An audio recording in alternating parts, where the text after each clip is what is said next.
weirdest visitor the Earth has ever seen. Watching The Man from Planet X with Dr. David Baume, our very special guest, Kit Power. Hello everybody, welcome back, welcome to 2019 and welcome to another episode of Watching. Yes, we're back and we're back with a bonus episode. Let's start there because that's a good news story to kick the year off.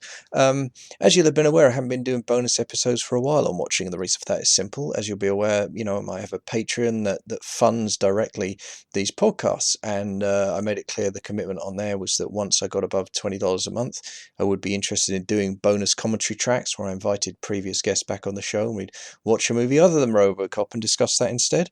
And I'm really pleased to announce that towards the end of the year we gained some additional Patreon backers and we're now above that funding level. So I'm really excited to be back. It's a great start to the year. It's a great start to 2019 to have increased number of backers on Patreon and be able to offer these bonus episodes again. They were a delight and a pleasure to record. I was sad to see them go, but obviously, I have to prioritize. So thank you so much for your continued support and helping to bring them back. Hugely appreciated and really grateful to be able to do it. On the subject of podcasts, it's worth bearing in mind I have been appearing on Wrong With Authority over the December period, so it's worth checking out the Wrong With Authority blogspot page. I'm sure a Google search will bring that up for you, and you can find all kinds of commentary tracks and discussions that have been going on there. The most recent ones I can think of is two I recorded with Daniel Harper where we discussed Ender's Game, and then more recently Richard Bachman's The Long Walk, which is a really enjoyable process, and actually I think we've got some very interesting places on both of those podcasts. They are quite lengthy, as you might expect from the two of us. Brevity is not our strong point, but they're enjoyable shows. I had a great time recording them. I hope you have a great time listening to them. As I said, head over to the Wrong With Authority blogspot to catch those, and obviously listen out for more of that in 2019, as well as hopefully much more written work. Patreon backers will be aware I do have an awful lot on in 2019 that I'm trying to achieve on the writing front. As things stand, I have a novella that's currently with a publisher. I have the majority of a novella-length short story collection, which I need to pull together in the next couple of months to get out.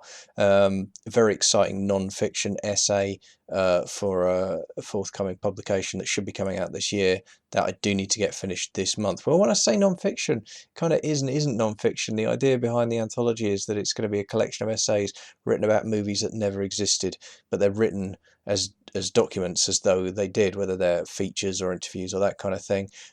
So Patreon backers at the $3 level will have already seen me write the first part of that. If you're interested, maybe head on over there, have a look at that. I'm sure Patreon backers will get it for everyone else as usual anyway, but that's been my current live writing project. So yeah, so I've started a new novel as well, which I'm really excited about, and obviously the novel I'm writing with James Murphy continues apace, and we both hope and expect to get that draft of that finished in 2019. And in the meantime, short stories just keep coming, which is really nice. I just keep getting these little pockets or little bursts of inspiration which lead to me doing stuff. And I guess the other thing on podcast news, George Lee, who you may remember, we watched Hellbound Hellraiser 2 together as well as Robocop in the last couple of years. I've recorded a couple more podcasts with him since then. The most recent one on his YouTube channel, which is called Strange Playgrounds, and on there we most recently discussed the Binding of Isaac video game and exactly what is wrong with us that makes us like a video game like The Binding of Isaac. Again, not a short conversation, but I think a very interesting one and one that I thoroughly enjoyed.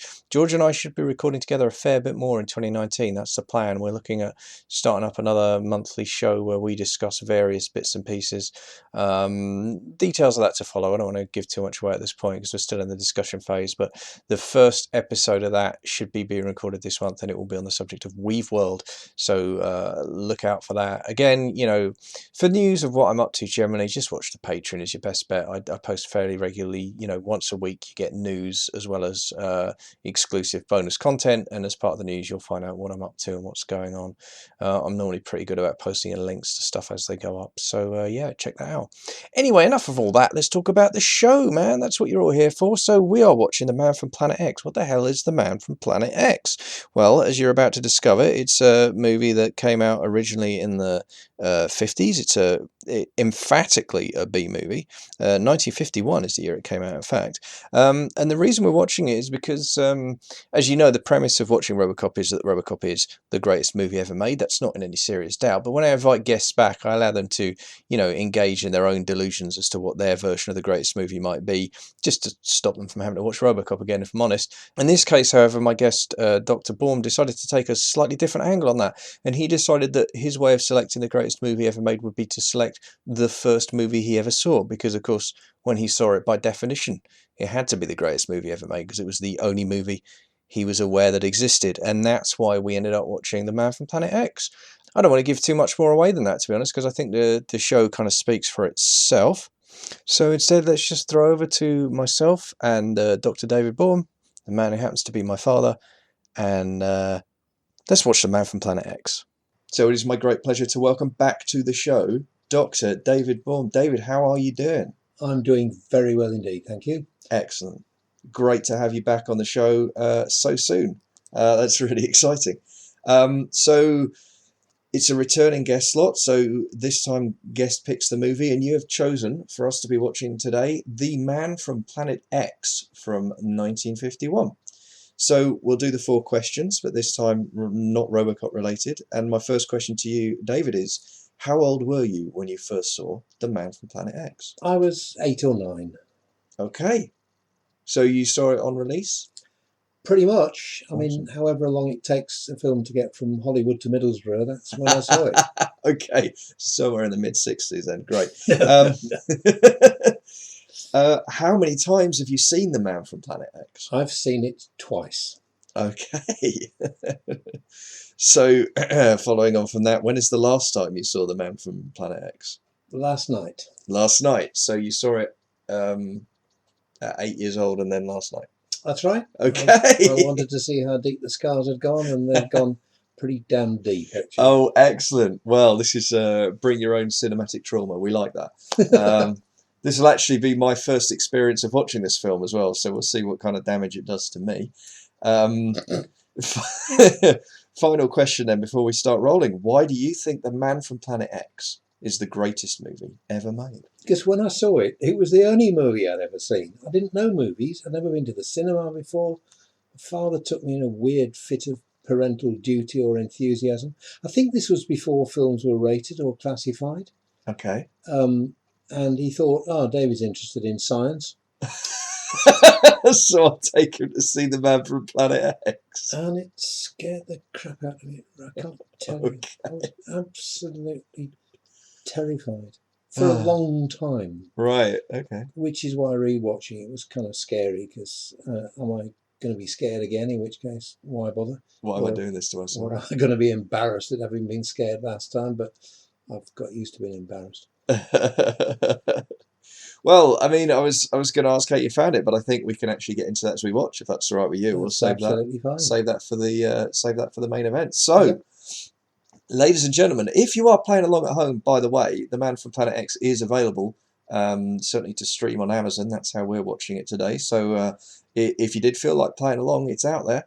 You'd be very, very welcome.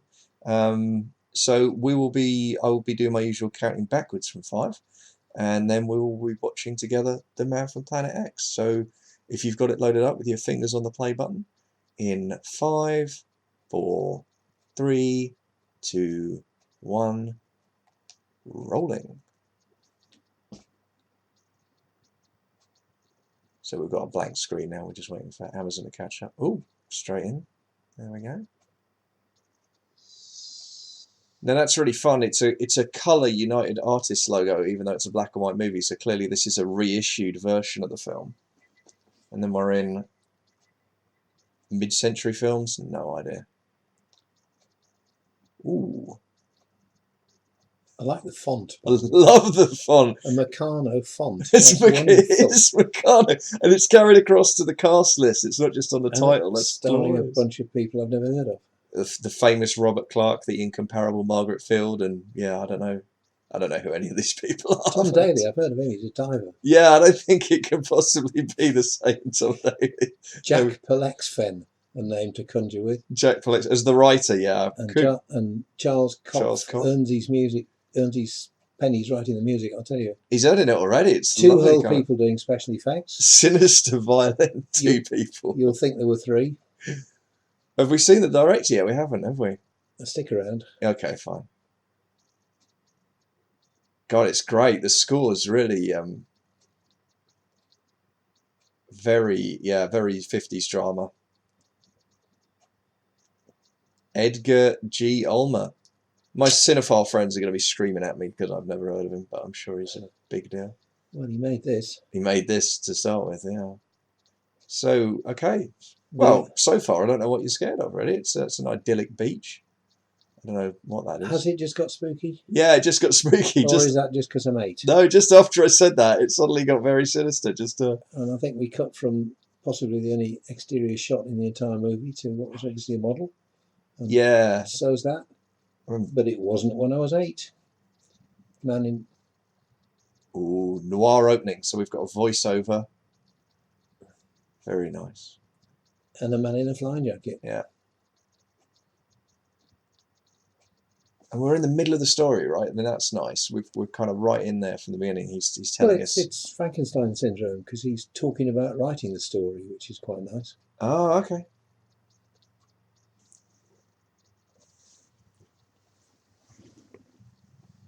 If I fail, it seems most likely. Wow. It's a pretty doomed intro.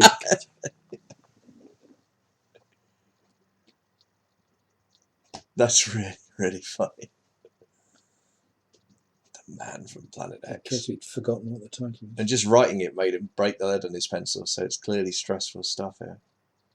Oh, he's a newspaper man, of course. Yeah. How perfect. So now I'm having War of the Worlds flashbacks here, right? This is Richard Burton doing the... Yep. Doing the Jeff Wayne thing. He's got a great voice, this guy. He has. Huh.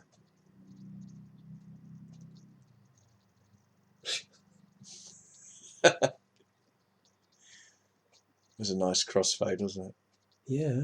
I love the science lab. Look at that. Look how sparse that is. IMDb has it costing $25,000 and being Wow. shot in 9 days. I mean, this was... Don't worry, folks. It only runs for 70 minutes. Yeah, there you go. Although, I mean, you know, in 50s dollars, that would go a lot further than it would now. But So we now save a few pennies.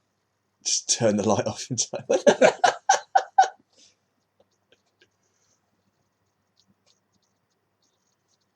Okay. Inexplicable objects in the sky. So far it really is War of the Worlds, isn't it? We've got a journalist narrator, we've got A scientist. a scientist, and we've got An observatory. stuff falling from the sky that no one knows what it is. Yeah. And an apparently random phenomenon that it now seems may not be. Yeah. The scientist in me likes no particular focal point, mainly because it's completely the wrong... Anyway. But I was 8. I am 8. I'm watching this and I'll try and watch it as an 8-year-old. Okay.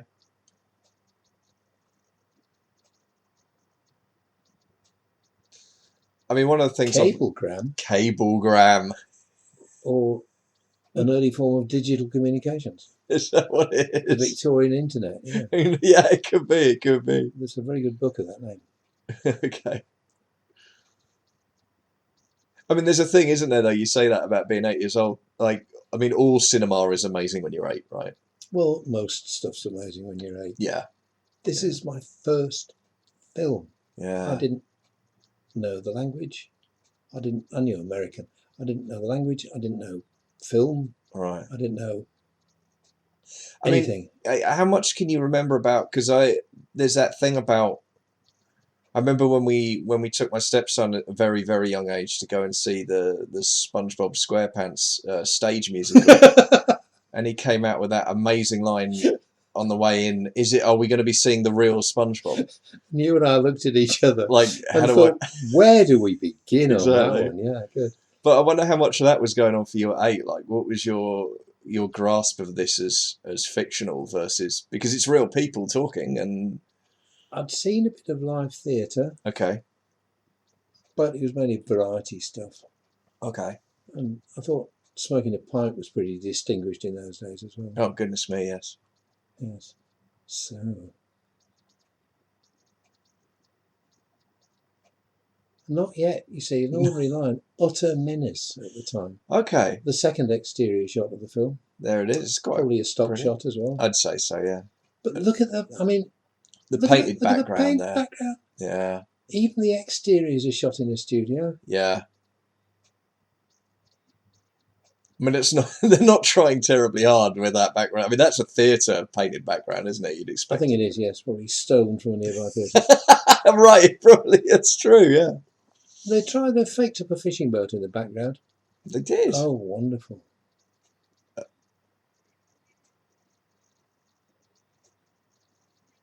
Yeah. It's a good looking motor car, isn't it? Yeah, but see how tight the shot is. Yeah. And even on the long shot, see how tight the shot was. Now I see economy in filmmaking. Yeah. Then I saw, wow, it's a car. Yes. I mean, look at it. And it left the way it came.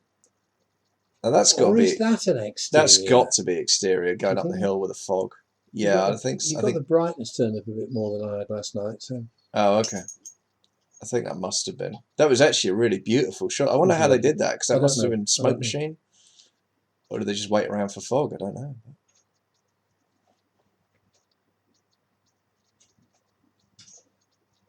You forward thing. Well, wow.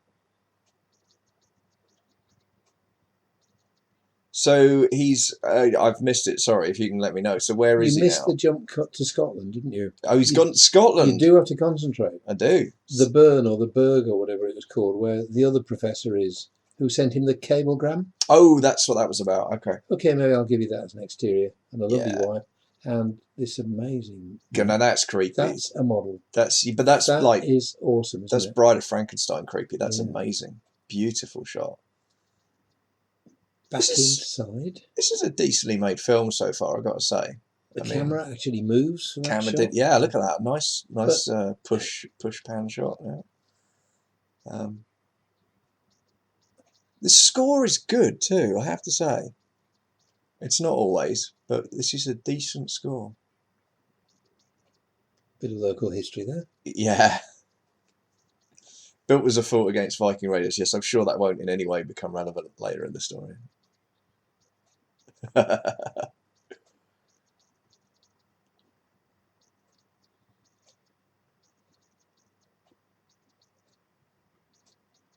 Huh.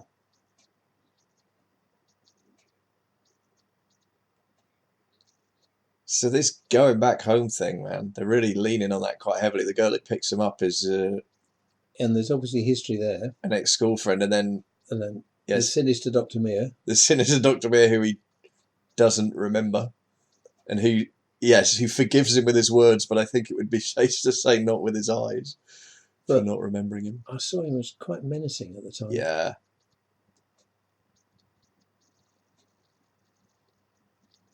Huh. And I think I said, "What's that?" And I think my dad said, "It's a typewriter." Wow.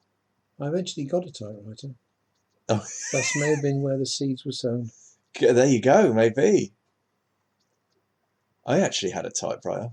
How did that happen? Well, it was, word processors were very, very expensive still when I was a kid, so typewriters were a lot cheaper. I didn't use it very much, I've got to be honest. But yeah. Do you know, there's the phrase cut and paste in word processing. I did a report for somebody in my 20s, I suppose, the United Nations. And I did the first draft. And then I literally cut and pasted the manuscript. It came out like Nice. 3 or 4 feet long. I can't leave that hanging. You did a report for the United Nations in your 20s. Late 20s. Okay. Yeah, well, okay.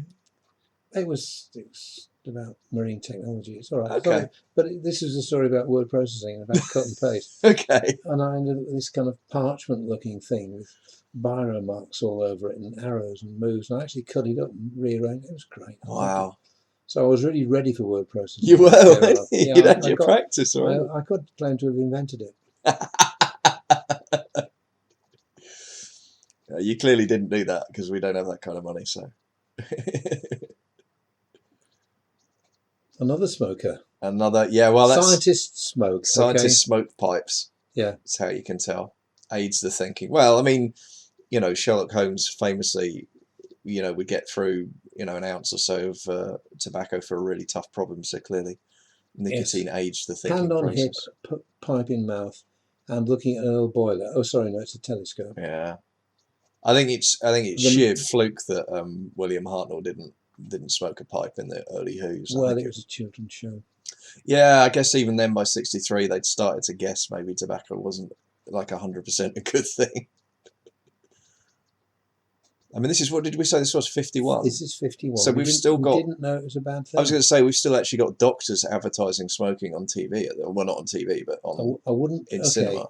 I wouldn't know. We didn't have one. No, Okay, okay, fair enough. just carrying on the dating process. Yeah, sure. I thought those raincoats were irresistibly smart. I have to tell you I as think well. they still There look you good. go. I got to be honest. I'd wear one of them. Yeah. And the Trilby hat, which seems to have almost completely gone out of fashion. Flash, lightning. So hang on, does that mean she's meant to be Scottish? Because I don't know how to break this to you. That was a bit of science, and she's not authentically Scottish. Oh, this is great. This is the okay. So That was science. for those of you not watching, this is the storm gag from Poltergeist. No, the storm gag in Poltergeist is from the Man from Planet X. Focus. Yeah, well, that's what I'm Sequence, saying. yeah. That's what I'm saying. So, like, for those of you who love that bit where they count the gap between the lightning and the thunder, well, it turns out they nixed that from the Man from Planet X. Yeah, I bet they didn't credit it at all. No, I don't think they did. So there you go, kids. It's worth going back to the source sometimes. You learn stuff. The fog is too thick. That's intriguing, because I think what's going on is, for the filmmakers, Yeah. fog's got a huge advantage. You don't have to build as much set. Yeah, I think you're right. I mean, it's creepy and spooky and Sure. and a well-known horror trope, but also Yeah. economy. You'll get sick of the sight of this particular bit of countryside by the Oh, end of really? the film, yeah. This particular rocky outcropping. Yeah, they do this a lot. Okay. Ah, Wow. alien tech. What on earth is that? And that's great as well, because for the model shop, it looks to be about 30 foot tall, and then you cut back to the actors, and it's not at all. It's actually is about model size, which is really nice. It's almost, I can't imagine that was a deliberate sight gag for that. Actually, I really. I don't that. think it was deliberate, but it worked. Didn't it? It worked Just very well. momentarily, yeah. Yes, because when they put the camera straight on it, you had no perspective on it at all. It just filled the screen, and then it cuts back to the actors, and it's what is it, about a foot and a half round, something. I was just thinking, gosh, that's exciting. Yeah. Gee. Oh God, that's a lovely bit of design. Look at that. I know. That's real 50s as well. Yeah. One of the themes that's come back on this podcast a few times now is one of the things that is fascinating is the way that the future looks depending on which decade you're looking forward from. You know what I mean? Like what the future looks like in the 50s. Somebody must have written a history of the future. It would be irresistible, wouldn't it? Yeah. But that is a classic bit of 50s science fiction design. Yeah. It's beautiful. Fins. It was Cadillac. Clean lines. That kind of is that Art Nouveau, that kind of vibe? Yeah, it's post that, because it's straight lines. Nouveau was all curly. Okay, yes. Yeah. So it's but there's echoes of Metropolis there, isn't there? There's echoes of that. Oh, Deco's what I meant, not Nouveau. Deco, it's more like Deco. Yes. But now we've found this mysterious material, which is a fifth the density of steel.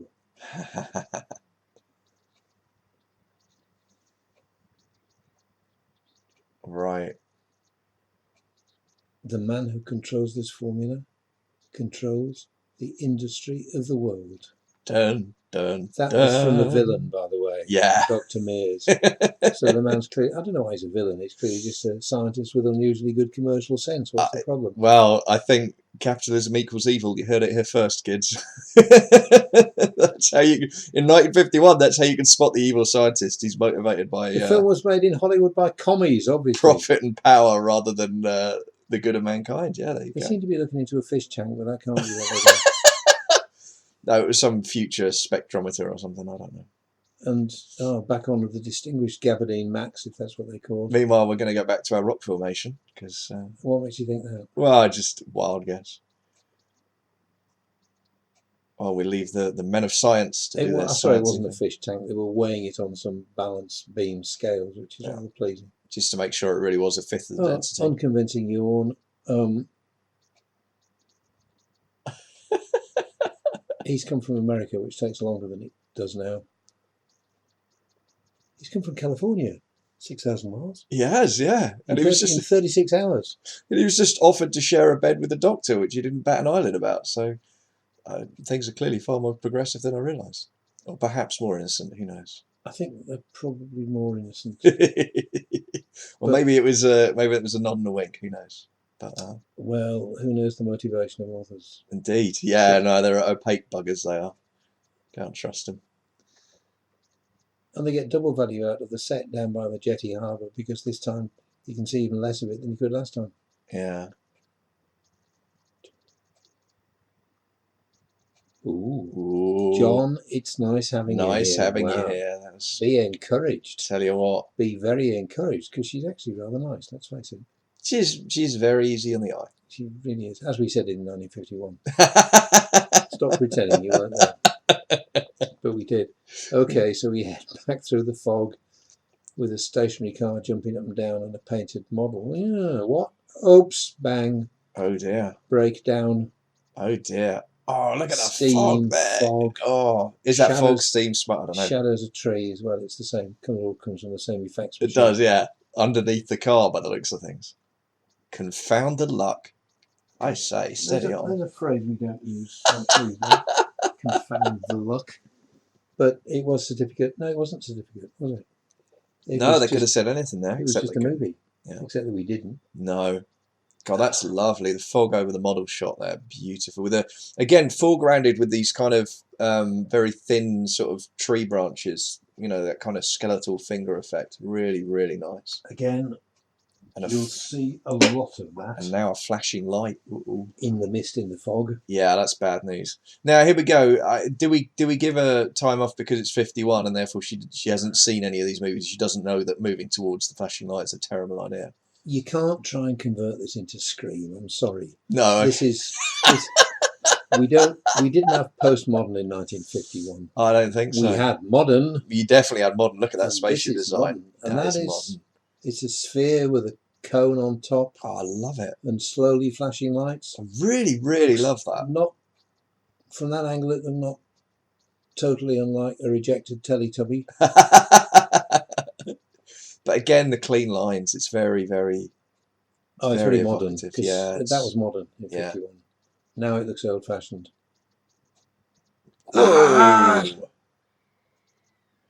Big scream, fair dues. So did I, probably. Because that was a real goodness kind of latexy faced. I mean, recognised to be quasi-human, but not. Oh God, it's like a. But can you imagine that at 8? No, when you had not seen anything else remotely resembling it. Well, you've not seen a film before, right? No, and I certainly haven't therefore seen a horror. Oh my goodness! And here we have the. And I mean, again, for those not watching, I mean, go and watch it. It's 70 minutes of your life, but it's like a papier-mâché head, like a carnival head. You know, one of those big. That's kind of the vibe. So it is humanoid, but it's too big and misshapen and. Ooh. And in a glass goldfish bowl helmet. Right. Yes. Lit from inside. Touches of gravity and most space films you've ever seen. So that's where they all stole this idea from. That's where they all nicked it from. Put the light inside the helmet. Brilliant idea. Because it Alien casts as well. shadows upwards. Yeah. Yeah. Yeah. Yeah. Those iconic shots of John Hurt don't look quite so iconic now. Everything starts somewhere. Yeah. We've got an interesting 3-shot conversation here. So it's she's explaining what happened to the old professor, but the dodgier younger guy is looking on with a look of. I think lurking would be a fair description. Lurking, yeah, why not? Is that it? Lurking in plain sight.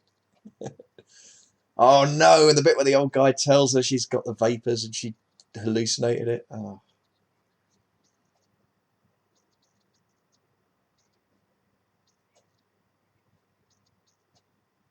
So we're establishing a brave character with Ran for the first time in my life. She says. That's pretty good. Yeah. So the prof puts his flat cap on, Oh yes. damaging his credibility as a scientist, as far as I'm concerned. Credibility. I mean, the pipe gave him 3 points, but the flat cap's taking 2 of them off. It knocks a couple of them off. It Yeah, looks like he's auditioning for Last of the Summer Wine in that outfit. It's really not good. Oh no, he was lurking, wasn't he? Look, he stepped back into the shadows there. No, this is. We're outside in the shadows. So he's obviously up to no good. It's seriously dark out here. Oh, it is. Blimey. But the darker it gets, the less. Did you see the? I did. This is the cue, the real change The circle real on the right hand. So there we go again. Yeah. A real change. Oh, and a magnificent black foreground branches of a tree with the character scene. That was actually quite, sort of 1920s expressionist, German cinema kind of stuff. Cabinet of Dr. Caligari and all that kind of stuff. Yeah, a bit of Nosferatu in there. Yeah. Yes, it's diluted, but it's there. Yeah. Well, it's no longer the way you make films, but an influence, isn't it? At this point. Yeah. And we're back on the exterior with the rocks and the rock staircase again for the oh yes, so we are. 4th of 19 visits to it. Well, when you spend that much on a set, come on, the set's at least 20 feet wide and 10 feet high. Yeah. And it's rocks, which you can't make out of painted canvas. So No. And it is good looking, so. And you've got to get the money out of flashes of lightning now. And no thunder. So it's not tracked, followed by the spooky Dr. Mears. Yeah, there he is, sneaking down who behind him. we are being told very strongly not to like or trust. Yes, we've got the oboe of menace playing now. It's clearly bad news. If your soundtrack is the oboe of menace, you're up to no good. We've established that.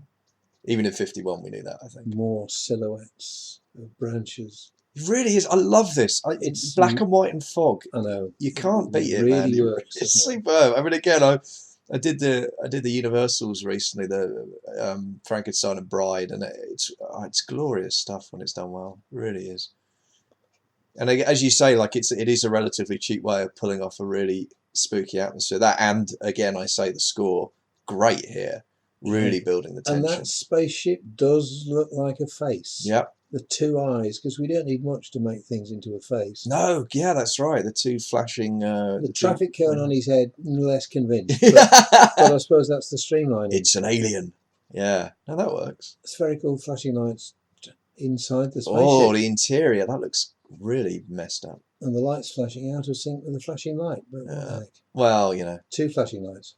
Yeah, well, blow the budget, They probably did. Oh, and that's nice. The lights go out and the score stops as well. So for the moment of maximum tension, but they're walking backwards. They kill everything. They are. You notice that they're walking backwards. Yeah. How often do we have to learn? Oh, they've stopped.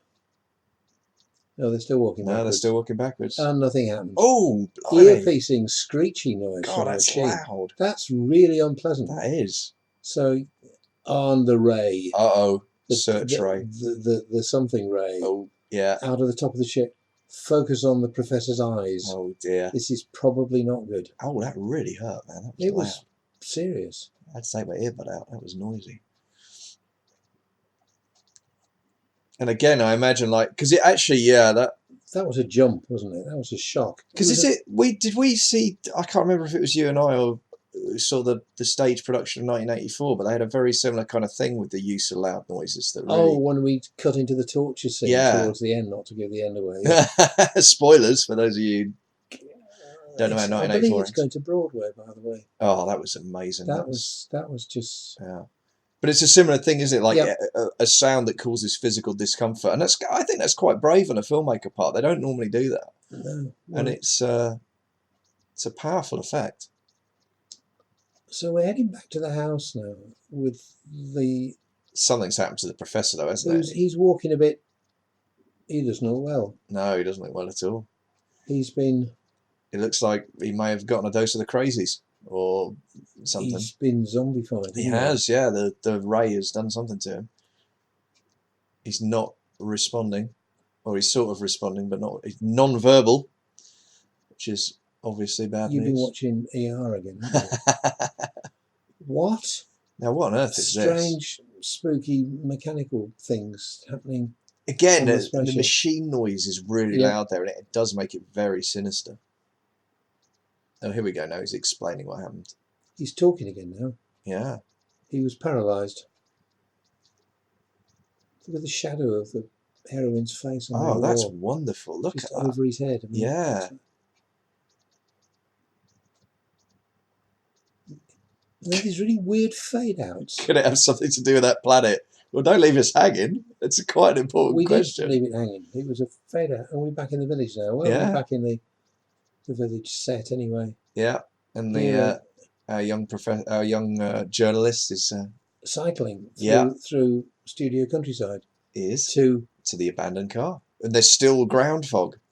Well, it's a consistent feature. It is. It's to disguise the fact that the floor is made of canvas and I wood. suspect it might be, yeah. Very smart looking little car, though. Lovely car, yeah. So he gets out all in one shot. He cycles up to the car, gets off his bike, looks at the car, gets on his bike and cycles off again.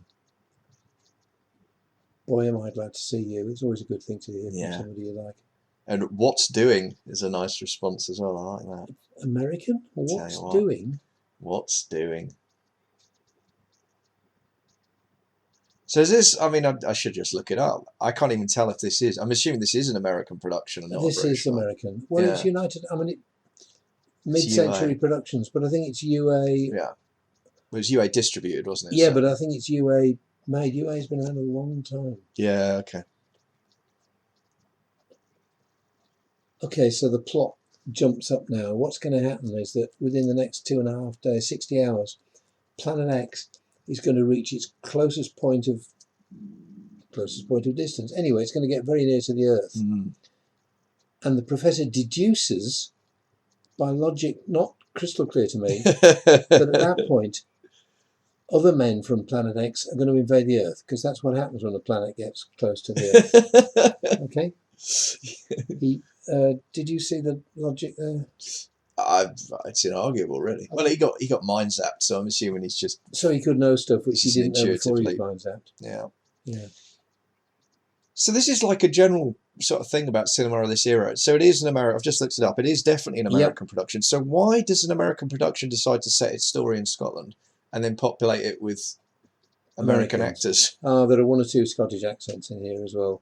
Are there? Of varying degrees of clarity. I was going to say, like, stick around. You'll hear some Scottish accents that you haven't heard before. Well, I look forward to that.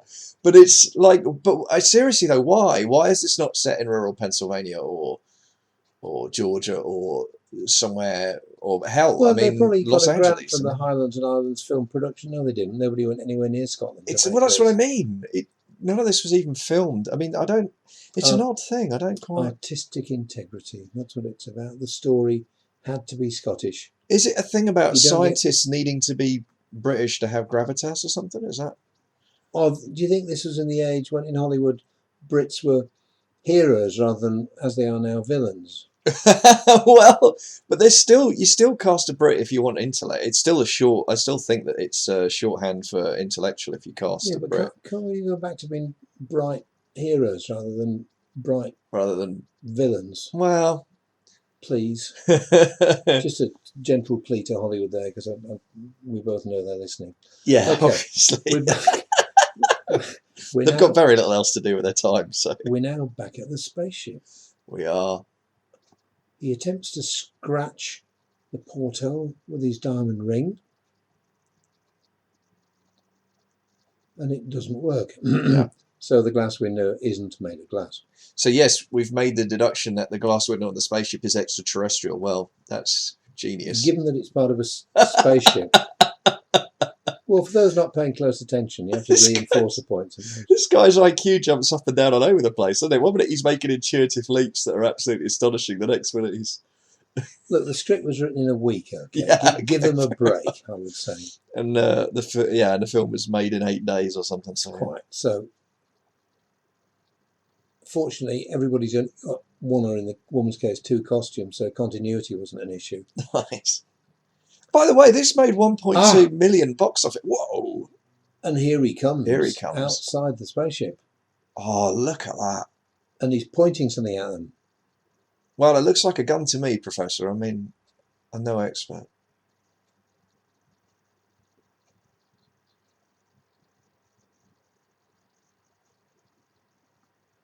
There's a line you don't hear very often. Ever tried outrunning the speed of light? What a fabulous line. It's a great line.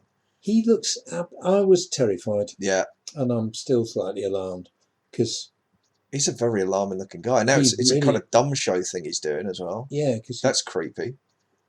He's talking, but he's grasping with his diving equipment. Yeah, who knows what's going on I've dived in gear like that. What's going on? It looks like he's about to pass out. He's not well. What's the matter with him?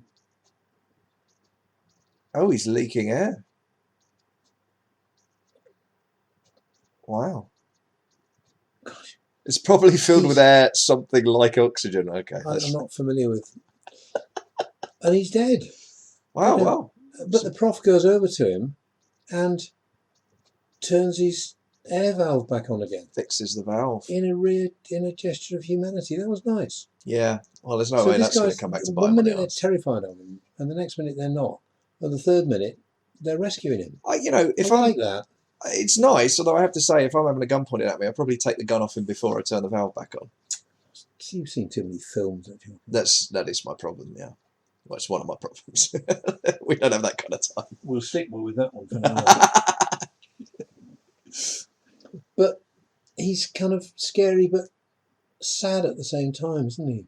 Well, I mean, he immediately undercuts his by having a vulnerability there. It kind of immediately undercuts his alienness. Yeah, well, also like his aggression, I guess, or that kind of side. But he's sinister looking, though. Looking back from this moment, has he been aggressive? Yeah, he pointed the brain-scrambling ray at the prof, but good news, it was temporary.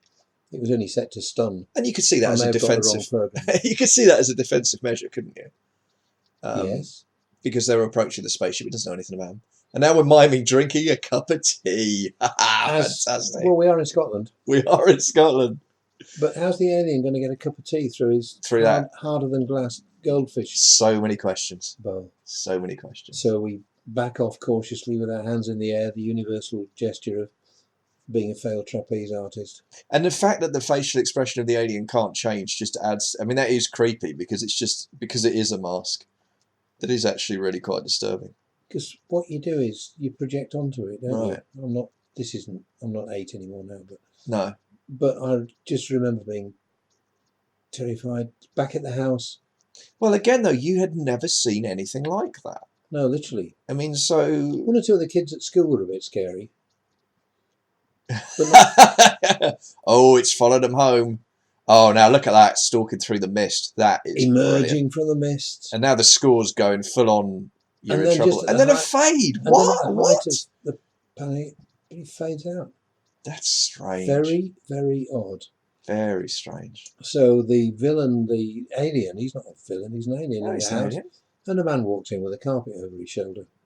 Or a roll of turf. So that's really interesting. The music's telling us to be scared, but the cast are just treating him as a guest. They're making up the guest room in the basement by the looks of things. It's not your classic alien terror thing at all, is it? I'm quite touched by that, though. I quite like the naivety of it. That's quite sweet. I think we can call it optimistic, can't we? Why not? Let's call it optimistic. It's 51. Rationing's going to be over soon. It's a time for optimism. We've just built the NHS. Oh, it's an American film, so none of that really applies. We don't have this commie crap in Hollywood, excuse me. In 51? Yeah. Sorry, socialist. No, it's commie in those days, wasn't it? It was commie, absolutely. Well, I don't think this is about... I'm going to want it to be about the commie threat, but I'm not sure it is. I'm not sure it is either. It's more human than that. Yeah.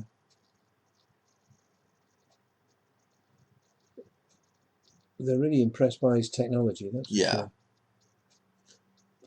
Well, so is it then, rather than commie, is this like anxiety about splitting the atom? Because that's the theme of technology that is powerful but dangerous. I mean, that's... Nobody's mentioned atomic, have they? No, they haven't. But you could read that as a subtext, couldn't you? If it had been like, this is something that we know is very powerful, but we don't really understand all the implications of it, and it's therefore clearly also dangerous. I mean, that's... Yeah, but we're trying to find a mutual basis for understanding. You see, there's that positivity. Yeah, all of that is coming, to be fair. from the "We don't trust him" Dr. Mears. Well, the guy who's already said, I need to find out how to exploit this this metal to So that I can- control the world's production. It's just like- Rarely a good sign from a character. Rarely a sign of strength of well, though, character. again, I mean, we'd celebrate that now as, I mean, you joked about it, but that's the entrepreneurial spirit. That would be a sign of virtue, not vice. Yeah, but you can tell he's vicious because he's wearing a waistcoat anyway. Oh, I think it's a sign of how the social contract was fundamentally viewed in And a the different way in alien 51. puts out his hands. Oh, look at that. Ooh, I love the And world was of that my a pocket. gesture of welcome, of offer? Yeah. Because there's no expression. No. Nothing. So we guess Now Mears he's is now making going his to... pitch, yeah. He's going to try and communicate with him. There are Frankenstein parallels, aren't there? Because this is like, because the monster is not completely unintelligent, but he's... Look at that monster's God, face. that's And we fade on the monster again. Well, that made sense, because it's like, I'm about to reveal my sinister plan, so obviously we can't let the audience know what it's going to be yet. I mean, No, because don't worry, we'll almost certainly find out. interestingly, we don't normally... That technique is more normally deployed in a novel than in a film. What technique are you pointing to? The crossfades from, so here's what's going to happen next, ... and then you cut to another area. Scene, yeah. That's still a technique that novelists use a lot, but I think it's used less often in cinema these days. So, Mr. Journalist in the RAF flying jacket is now cycling back through the fog to the car. I warned you about the Scottish accent. Oh my God. Listen to the Scottish Yeah. accent. I'm going to need a minute with this accent, you guys. What the hell is that supposed to mean?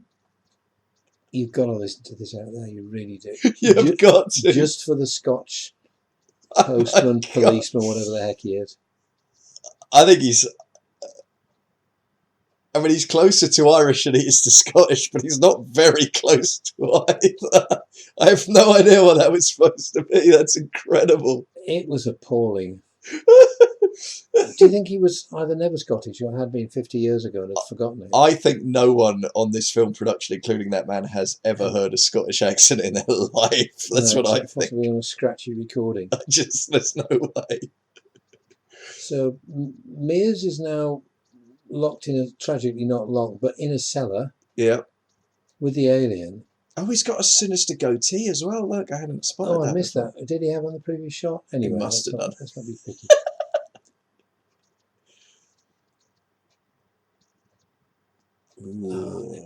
He's seeing the alien as a gift to Mears, as a gift to the villain. Yeah. Shame about the shadow of the camera on his jacket shoulder, but you can't win them all. Ah, never mind. And he attacks the alien. Oh, man. That's an eccentric move, given what he said something about, I'm going to rip your secrets from you. Yeah. But first he'll have to get this goldfish pearl off my head. When he's, yeah, I mean, well, apparently... now the alien's obviously going to overpower it. Oh. Wow. So Dr. Mears overpowers the... God, this is really sinister. Alien. That's alarming. If you wanted to get somebody's secrets out to them, maybe I shouldn't ask, would you start by wrestling them to the ground? What, rendering them unconscious and turning off their air supply? Would you do that? I mean, I'm not generally especially interested in ripping people's secrets out of them. I prefer to coax it through gentle interview technique. But yeah, we spotted that. Yeah. Yeah, well, you know, it's just how I roll. So we have the alien lying, unwell, on the floor of his guest room / dungeon, with the hiss of the air leaking out, or whatever it is, the oxygen-like substance. That would be probably oxygen. I mean, let's not. Although he could be on a different metabolism. It could It's possible. Be sulfur hexafluoride, but in which Could case they'd all be dead by now. Well, you know.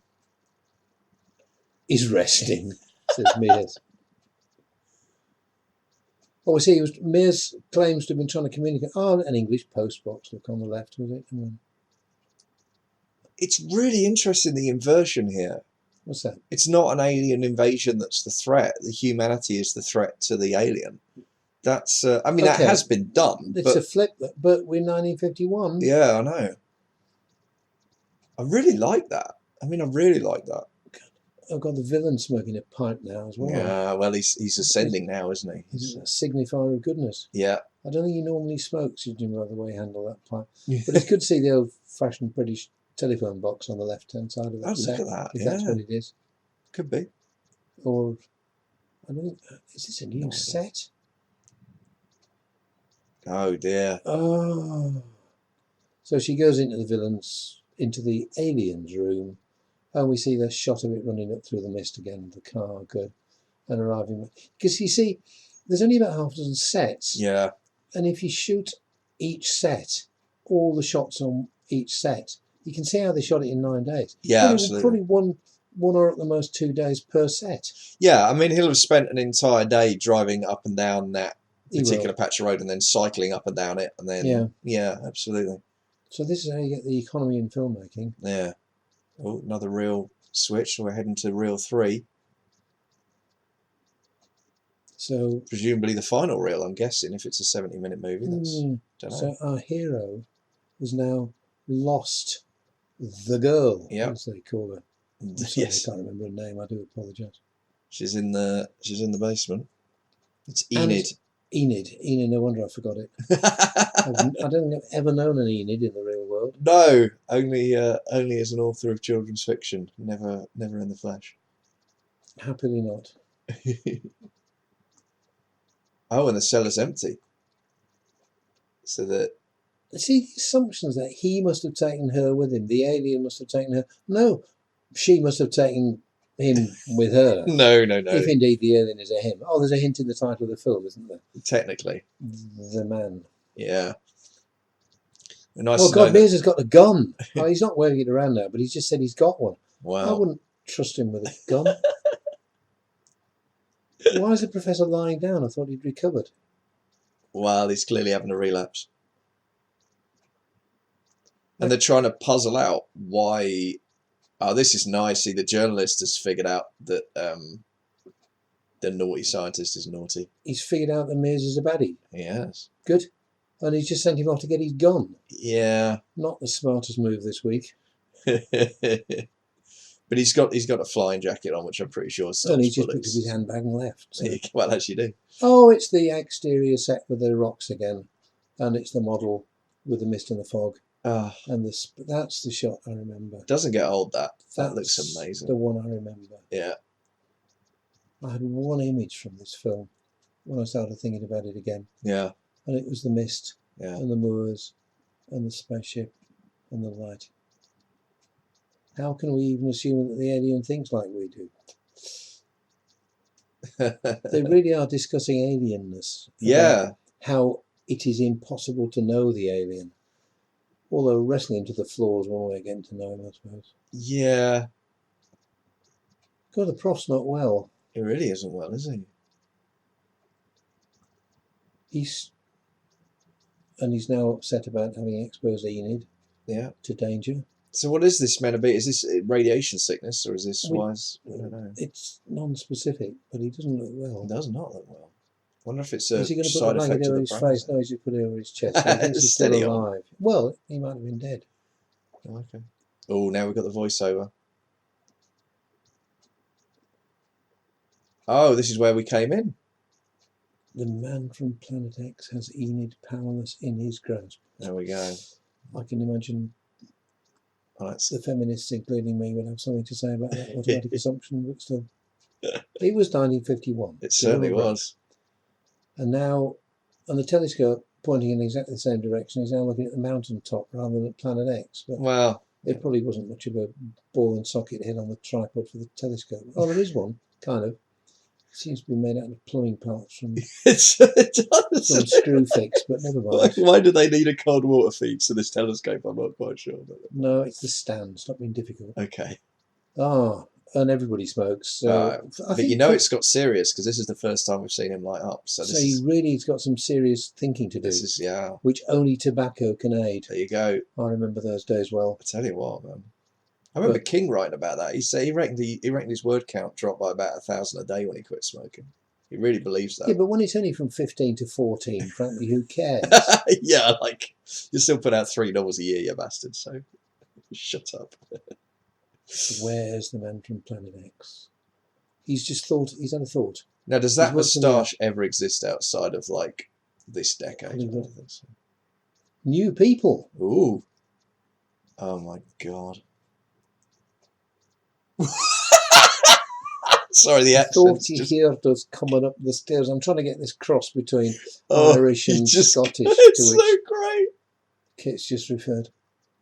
Oh. This is lovely. He stands in front of the other actor, and then the other The actor other shoves him actor back again. This pushes is my shot. Get out of the way. That's really wonderful. Oh, it's so good. Upstaged and then get out of it. Yeah. That was so funny. Don't mess with my coverage, guy. Yeah, because... I'm not having it. And he does it He's again. doing it again. You're standing in front of me. Get back.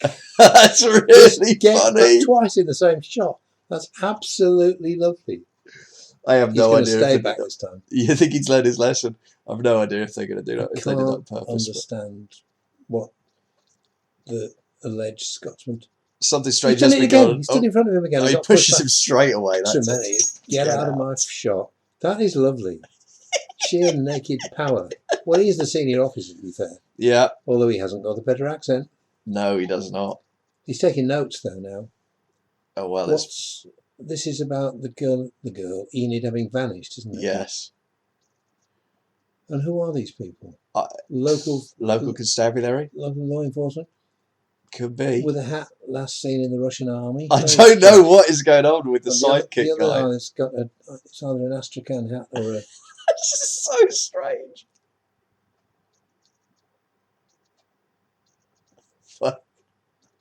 If I'm not back in a reasonable time, call out the village, Oh, says the brave hero as he strides off to look at this in an giant- accent that has to be heard to be believed. giant I gotta tell you that. failed Teletubby out in the marshes. Yeah, good. Meanwhile, this guy, you know what this guy looks like to me? He looks like one of the fake out bad guys from Indiana Jones and the Last Crusade.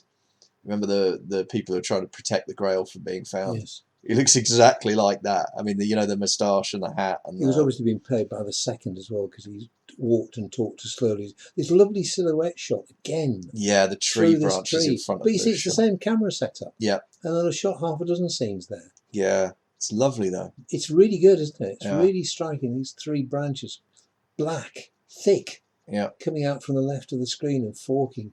It really frames it. It's magnificent. No, that's really, really lovely filmmaking. Yeah. And the director was obviously in love with that shot because he used it a few times. Well, it's a good shot. It's a good shot, exactly. Let it go. Yeah. And we head off back out to the marsh. Oh, it's the rocks and the Oh, staircase. excellent. Oh, is it? Good. Yes, it is. And it's the model of the marsh. What are you going to... You're going to spend $350 making a set Tell you what, model. You're going to get have to your keep money's coming worth. back to it, aren't you? Yeah, Good. get your money's worth. And it's still dark and it's still misty. Yeah. And we're still climbing down those stairs. And now we're calling out Edith's name, as though, yeah. I don't know. More silhouette. You can't hide behind that tree because it's got no branches on it.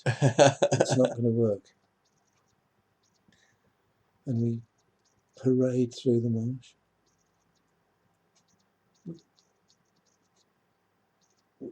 We found a clue. You must have been sampling too much of our good Scotch whiskey. Oh dear me. Well, I think he said Scottish, which is even worse. That is worse, yeah. Because I believe that's a capital offence in Scotland. Pretty much. Yeah. They'll sit you down. Although to be fair, this guy's accent, I think, is probably a capital offence in Scotland. We're in a room, just for the record, we are in a new room Yes. with several new characters. A room we have not seen before. And a tracking shot now, hang the expense. Ooh. People yeah. are missing. He's explaining to the wife of somebody who's missing. And the rest of them are standing there like statues without a line to say. Yes, almost as if they weren't being paid to speak. And we're terrified to hear their accents if they ever do. Oh, goodness. Okay, so now we're in the pitchfork scene. It's pitchforks and posses time. It is.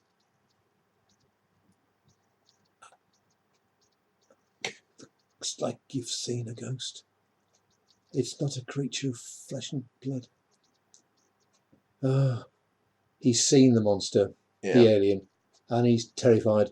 And this is his big scene, and he's going to overact for everything it's worth. Absolutely. He's really not terribly good, is he? I'm afraid. No, I mean the accent is a massive. That it's really hard to get over. Trying to do an accent, you can't do. That's tough. It's a tough gig.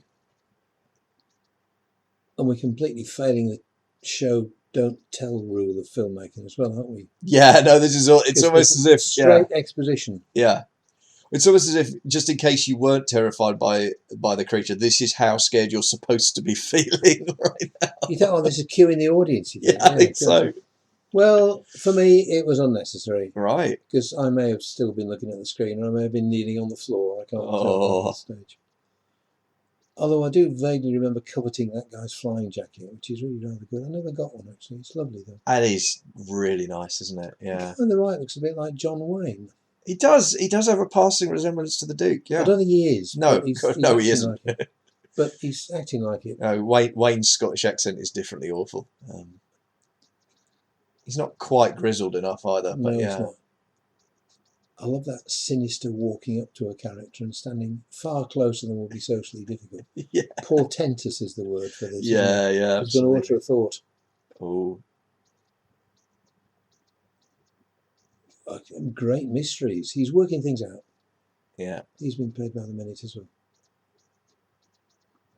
More exposition. Yeah. And if you weren't paying attention last time, the planet's closest night of approach is the 17th. And what is it about sci-fi of the 50s and 60s and planets suddenly coming near ours? Like that was ever a thing? Like, did they not know how planets worked in the 50s? No, but it was unexpected. Yes. And they've all suddenly panicked and rushed off. They can't stand his accent anymore. That's what it is. No, well, can't blame them. Now then. They want to get out on the moors? Community spirit, man. That was a lovely technological moment. Have you got a... No, I won't do the accent because it's embarrassing. Have you got a radio? Yes, but it's not for outside contact. Excuse me? Will you use the telephone? Yeah, absolutely. That well-known wake up the operator thing of tapping on the handrest? No. Hello there. The phones are down. I'll try. So the journalist does exactly the same thing. I'm predicting it's not going to work either, even in an American accent. Oh, that was nice. Have you had this trouble before? Only during climate disturbances and the like. I suspect this may be. We can't have had climate change in 1951. So, can we? It's an impressive predictor. So he's now going to go back to the house again, or back to the moor. Yeah. There's a lot of movement in this film. I noticed that. Yeah, a lot of travelling. Oh, he's got a gun. He's got a gun as well. Don't put it there. You'll shoot. No, really. Not do yourself an injury. Not on a bicycle. Anyway. Oh, goodness me. More silhouettes of branches, more light. What's that? Funny enough, more fog. Oh, fog. Of course. The great cost saver. Oh, now it looks like the police are hiding out to try and... They've attacked him. No, they're attacking him. Why are they attacking him? Two men attack one man on a bicycle and fail to stop him. Well, yeah. That takes some doing. If you're on a bicycle and you see it coming, you've got acceleration on your side. Oh, that's a new set. That is a new set. And they couldn't catch him either. That was really funny, that. I thought they'd have brought him down there, but no, he's the hero. Absolutely. So he will not be brought down.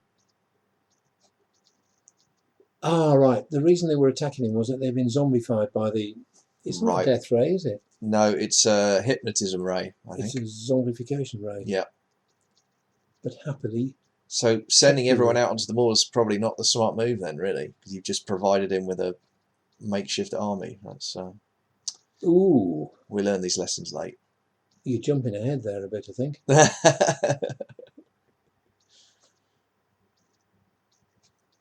I love the pauses for thought. Yeah.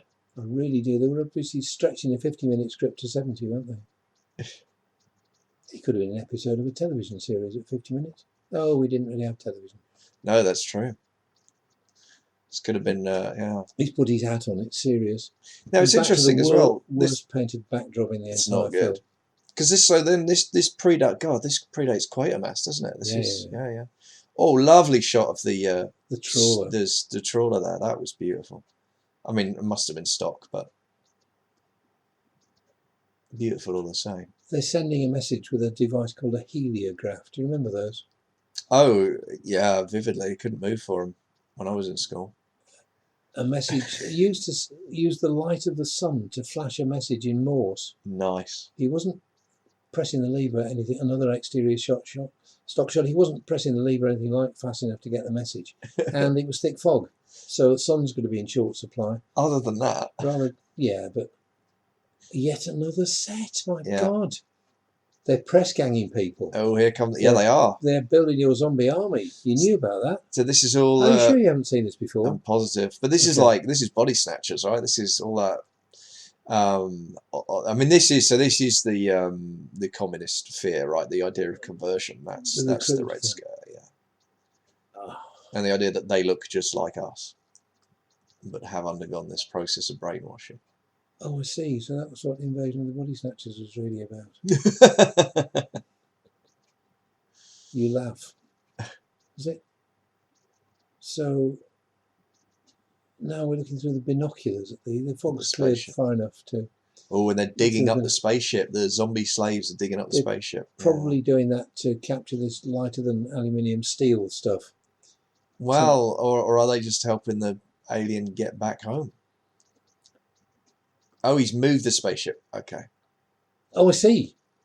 right, and he's And fortified. why is that teapot? Why is that sitting teapot on a sitting Bunsen on a burner? Bunsen? That's very unusual. That's That odd. tea is going to be revolting. It is as well. There's no lid on it. That's Not just only horrible. can't they do Scottish accents, but they don't even know how They don't tea know is how to make made. tea. You boil a teapot. I'm not surprised. Obviously, sorry, what are they talking about? I don't I know. was distracted by the boiling Well, teapot. we've still got the steam in the foreground from the open teapot. It's terribly It distracting. was real. It was. It's going to smell horrible. It is, and the teapot looked burned as well. I mean, it's really like. Well, this is take 17. No, this film never got to take 17 of anything. I doubt it. Oh, people banging at the door. It must be something dramatic. This So this guy's accent is unbelievable. it's Oh, it's the FBI. not well.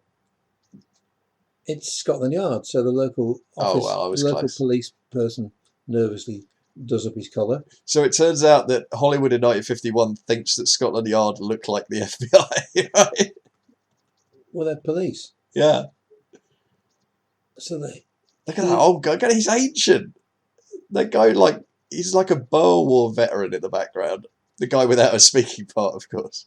He's an experienced senior officer, But they seriously we need two people. Oh my god! They just grab the caretaker or but something. he's not important, so we'll stand in front of him again. In that Exactly. inconsiderate way we do in this film.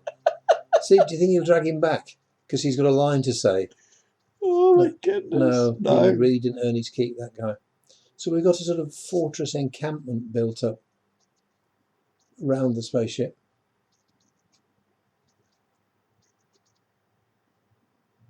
Wow! That is a posh English accent. It is. It is.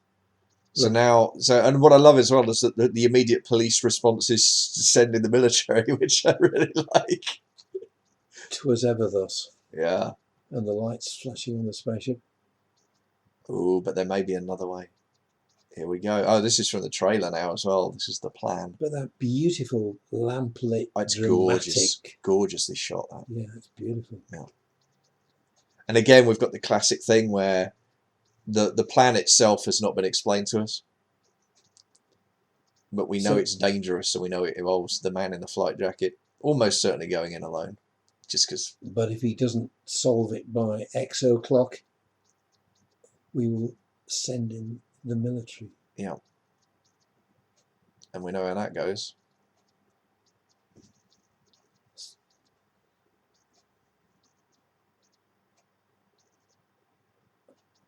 We can't risk determining whether it has been effected. That was towards bedtime, that line got written, wasn't it? And nobody read it before the actor. But it was this unspeakable line was delivered with great conviction. I say I like this guy. He's professional. Yes, he can say any old Yeah. rubbish, can't he? Yeah, and look very stern while he's doing it. Well, God, they really have got the mileage out of the moors draped. That's in a fog lovely, model. It's a lovely. I was going to say it's a crane shot. There's no way that's a crane shot, but it's a crane Well, effect it's a shot. lift shot. Yeah, lift shot. Lovely. And now we're back doing. He doesn't do this very often, does he? He's No. busy writing his journal. Well, this is where we started then. This is where we came in, is him explaining. So we finally got caught up with the beginning of the movie now. Oh, right, I see. That's the narrative framing, Okay. which is smart. So now we know. And he's written the story, and it's The smart thing about that, of course, as well as that now for the first time, Peril is reintroduced. We're in unknown territory. Exactly. Yeah. Because we knew he survived up to this point. Yes, but now who knows? But he stuffed the story down his trousers, so he'll be all right. Yeah, I don't know why. Oh no, okay, he's giving it to the detective. I like that because again, that's very the other person that makes me think of is Lovecraft. Most Lovecraft short stories are first person and they're diaries or they're Okay. For as long as they last. Yeah, exactly. But he wants to get the story out, so he's given it to the man from Scotland Yard, that well-known conduit director of the newspapers. Yeah. Well, clearly, D notices didn't exist in 51. I think not in 51. No. Back at the spaceship, which has now got an even brighter flashing light on top than it had before. That is sinister. It's a sinister piece of design, and it's just spherical with a few curly legs on them. There's not much. It's not ornate in any sense. No, is it? that brushed, what is it? Brushed aluminium, brushed steel. Look, that's great. Yeah. Oh no, he's found the professor and he's all zombified. Oh, good grief! Will you never learn? Oh, the pathos. Oh, the humanity. Not in danger of overdoing this, are we? But you get into the spirit of it. Yeah, that's the glorious thing about this. Yeah. It drags you into its world. And the acting is good here, actually. So. They're both really good in this. Yeah. You can see their origins as stage actors, but not dreadfully so. No, but they're figuring it out, aren't they? They're figuring out cinema. I mean, it helps that it's a lot of the shots are very static, so yes. Oh wow. Yeah, that zombie walk's good. That's good. Yes, he could almost have started a genre.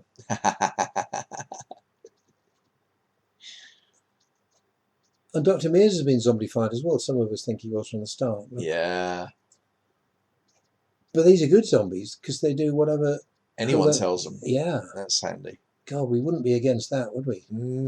Well, I think that's actually. I think Romero kind of got into that later on in the Dead series. I think that's one of the things he started. Well, there were some multi-obedient zombies. Well, yeah, and just the idea that they could be used in certain ways for labour was something I think that came in some of the last couple of films. It's a capitalist dream, really, isn't it?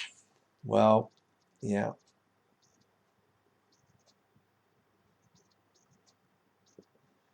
Oh, and now we're finally finding out. Now say it.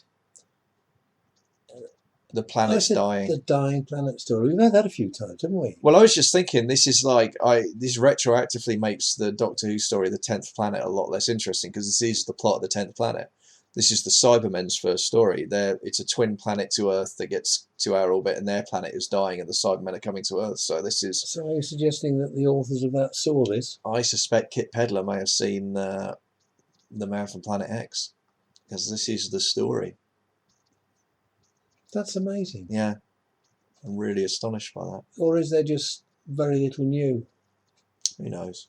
I mean, in fairness to the 10th Planet as a story, it does this. It's set on the polar base, and a lot of the storytelling is very. And obviously, it's got the Cybermen in it, who are very different. But yeah, it's still the plot is the plot. I mean, we've only got one Cyberman-like creature here. Yes, who's a creature of pathos. Yeah. Well, the first Cybermen they were very creepy because the whole idea was they were. That face! Look at that. I'm sorry, but that face is just sensationally beautiful. It is. It's more weird, unpleasant sounds. Oh, really nasty! The crudest bit of radar equipment you've ever seen on the cinema screen. It looks like a crank handle. It really does. With a rather odd design of coffee filter glued onto the end. Yeah, lightning. Oh, lightning effect. That's good. Very cool. The man from Planet X descends from the spaceship to suitably spooky music. Absolutely. Well, now we know he's an invading force. Now we know that they are actually bad guys after all. And suddenly he looks bad. Yeah, it looks sinister. And I think you're right, it's the same face, isn't it? It is. It hasn't changed. So it's a Rorschach kind of face. Yeah. Well, the score helps. You think there's a clue there? Yeah. Well, and in fact, he's holding a gun. Oh, here we go. And our hero bravely attacks the man from Planet X. Oh. And they wrestle. And he reaches for the oxygen weakness. Cylinder to tear him off, which he previously turned on to help him. Now he's turning it off.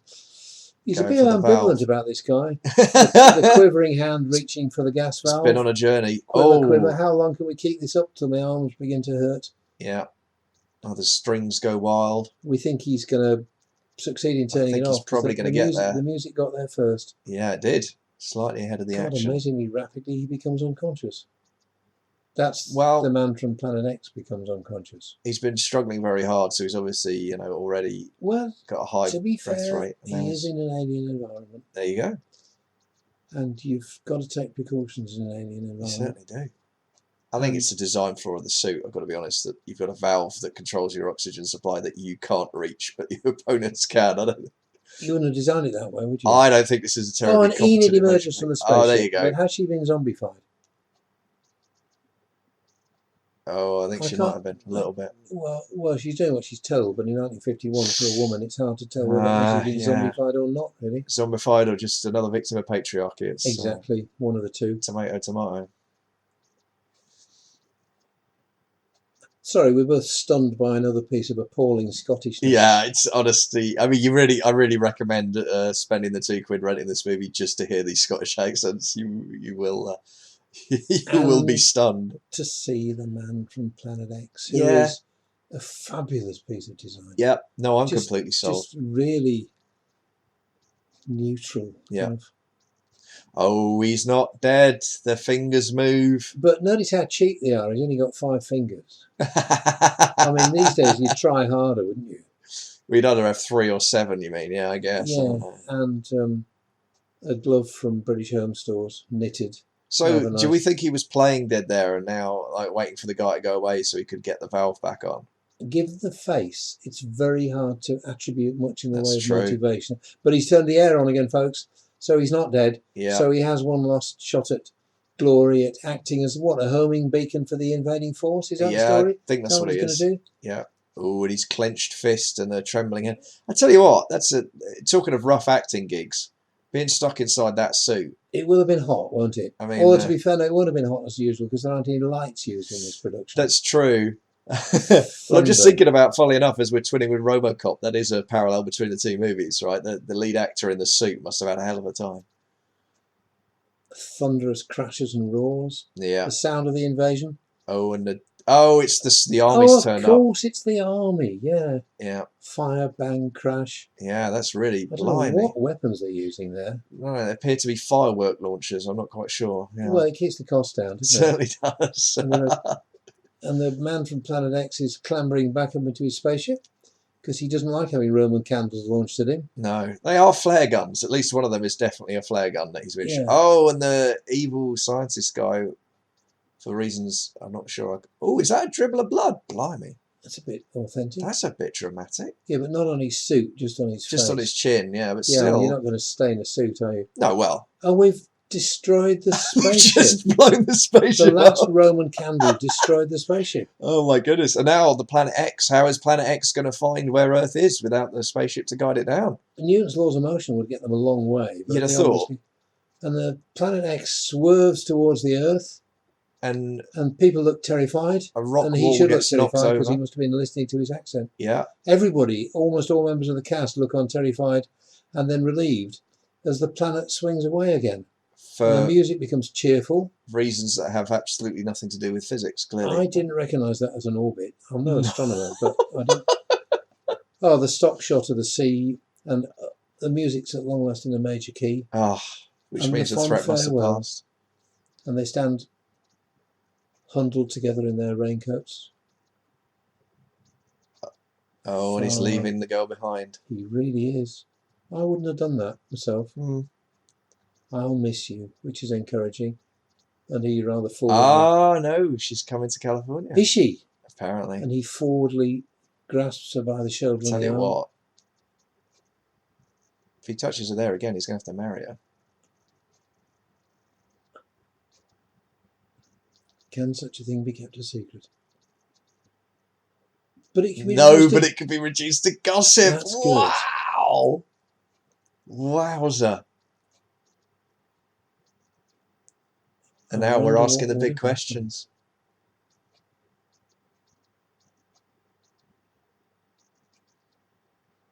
Oh, wonderful. Wow. Perhaps it could have been the greatest curse ever to befall the world, or it could have been the greatest Greatest blessing. blessing. I like that. But the point is, because of human cruelty, we will never know. So we have Wow. this, so we're completely ambivalent about it, Yeah. but we have the possibility of the greatest blessing. That was incredibly That's balanced. great. And it was not your classic alien thing at all. No, absolutely not. Very interesting handling of the, and also I was going to say handling of sci-fi tropes. Of course, a lot of them will have been, in 51 still relatively fresh. I mean, we've been living with them now for, nearly 100 years, but it's not then. not then. No. And meanwhile, back in the stalls at the Gaumont in Middlesbrough in 1951, the change of the music to a major key will have got me out from under my seat or wherever I was and back onto the seat. And I was sitting there thinking, What just happened? good grief. And to be fair, I haven't really stopped watching movies since. No.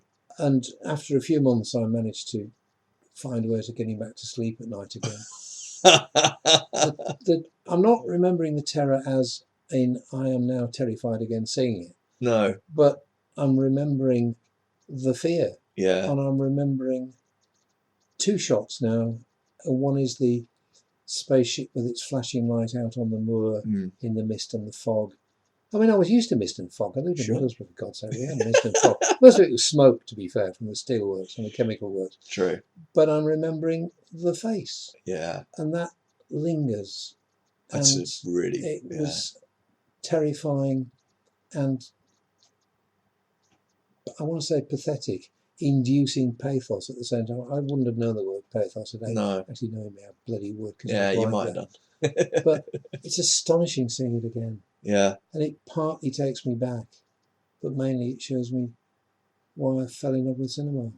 Yeah, but I think the nice thing about revisiting it is the fact that, I mean, that's a really enjoyable film. It's a good piece of cinema. It really is. I can't separate. I can't make an independent judgment on it now. No, sure. And neither can Netflix, because it's get 4 stars, but IMDb says 5 point something out of 10, which is frankly pathetic. Don't people appreciate quality?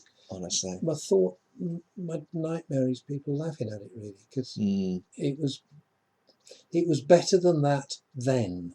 Yeah. And I think it still is. No, I think... Or maybe I'm just being sentimental. No, I think the Alien... I mean, I'm not a typical demographic either. I can watch classic Doctor Who complete with wobbly sets and wobbly acting and wobbly accents and still think it's wonderful stuff. So I'm I guess predisposed to enjoy it. But no, I think the creature design in particular and the moral ambiguity of it, I think, are both really good. The spaceship design too, actually, I'd flag up. I really thought that was incredible.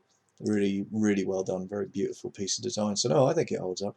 Scottish accents aside, I think it's a pretty decent piece of work. So I thoroughly enjoyed it. So thanks for coming on the show. This has been Watching the Man from Planet X with Dr. David Baume. David, please tell the people listening to this podcast where they can find you on the internet should they wish to find more of your work. The great advantage of having a weird name is that you can find me at davidbaume.com. Baume is spelt Baume, and David is spelt the usual way. davidbaume.com, and I think that'll give you my access to my Twitter feed as well. If not, I'm just at capital D David underlined capital B Baume. Excellent. Well, thank you so much for agreeing to come back on the show and for picking that movie. I had an absolute ball, and it's nice to have my first episode of Watching where I'm actually seeing a film for the first time. That was an enjoyable challenge. So yeah, thanks very much. And stopping recording. So that's it. That's our show. Hope you enjoyed it. If you did, please do feel free to share the links on social media, Facebook, Twitter, Instagram, pin thing, whatever. Jesus, I'm so old. I have absolutely no idea where you people are social mediaing these days. But wherever you're doing it, share the link if you enjoyed the show. Get other people to listen to it. Obviously, that's the most important thing. If you really, really, really enjoyed the show, if you loved it so much that you actually want to give me money for it, thank you. You're wonderful. Please do. Go to patreon.com/KitPower. If you you pledge just $1 a month, you will get early access to this show at least 7 days ahead of everyone else, often far more than that. So you can feel smug and superior for a whole 7 days that you got this amazing content before anyone else. I mean, let's face it, that's priceless, and it's going for $1 a month. I'm crazy. I should be charging more, but I'm not going to, because I love you, because you're really nice people. And anyway, the more of you pledge $1 a month, the less individuals need to pledge, and the less brittle my user base is. And oh man, that sounded really cynical and marketing, didn't it? Shit. I should have quit while I was ahead. Look, if you enjoy the show and you want early access to this and my writing, for $1 a month, you will get something new every single week, whether it's a piece of writing or a piece of audio content. And if you pledge at high levels, you'll get even more free stuff, such as ebooks, such as the ability to watch me write live for at least once a week, all kinds of fantastically groovy stuff. Patreon.com/KitPower for the financial contributions, but frankly, I'll take an iTunes review. I'll take a share on Twitter. Hell, I'll just take you not hating me. To be honest, if you like me, if you enjoyed it, if we passed the time together and it made your day just a little bit brighter, that makes my day a little bit brighter too. Thank you so much for listening. Thank you for subscribing if you have, and if not, subscribe, and thank you. And there will be more watching of both Robocop and not Robocop projects during the next 12 months. So until then...